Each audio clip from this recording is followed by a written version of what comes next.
भारत और अमेरिका के बीच व्यापारिक संबंधों में एक ऐतिहासिक मोड़ देखने को मिल रहा है, जिसे दोनों देशों के बीच भविष्य की बड़ी व्यापारिक साझेदारी का संकेत माना जा रहा है।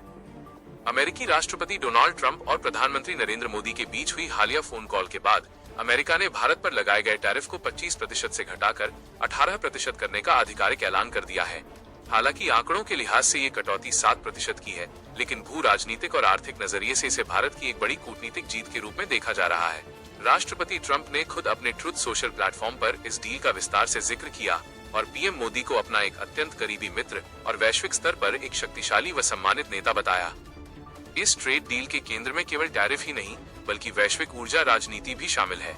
ट्रंप द्वारा साझा की गई जानकारी के अनुसार भारत ने एक बड़ा नीतिगत फैसला लेते हुए रूस से तेल की खरीद को बंद करने और इसके स्थान पर वेनेजुएला तथा अमेरिका से तेल की खरीद बढ़ाने पर सहमति जताई है।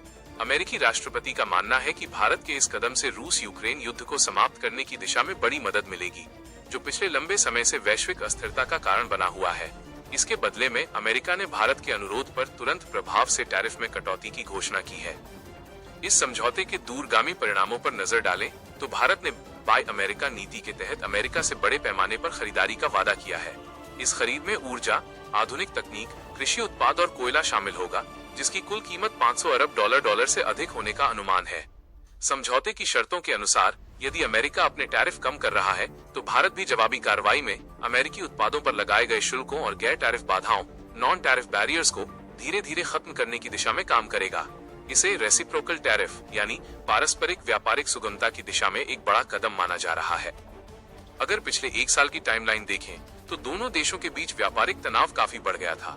2 अप्रैल 2025 को अमेरिका ने 10% बेसलाइन टैरिफ लगाया, जिसे जून 2025 तक स्टील और एल्यूमिनियम पर 50% तक पहुंचा दिया गया था। इसके बाद 7 अगस्त 2025 को भारत पर 25% अतिरिक्त टैरिफ का बोझ डाल दिया गया, जिससे भारतीय निर्यातकों के लिए अमेरिकी बाजार में टिकना मुश्किल हो रहा था। लेकिन 2 फरवरी 2026 को हुई इस बातचीत ने स्थिति को पूरी तरह बदल दिया है। अमेरिकी चैम्बर ऑफ कॉमर्स और यूएस इंडिया बिजनेस काउंसिल ने भी इस डील का पुरजोर स्वागत किया है, क्योंकि इससे दोनों देशों की कंपनियों और श्रमिकों के लिए नए अवसर पैदा होंगे। हालांकि कुछ विशेषज्ञ अभी भी पूर्ण विवरण का इंतजार कर रहे हैं, लेकिन फिलहाल ये खबर भारतीय कारोबारियों और वैश्विक बाजार के लिए एक बड़ी राहत बनकर आई है। ऐसी ही ताज़ा और अनसुनी खबरों के लिए अननोन न्यूज अपडेट को सब्सक्राइब करना न भूलें।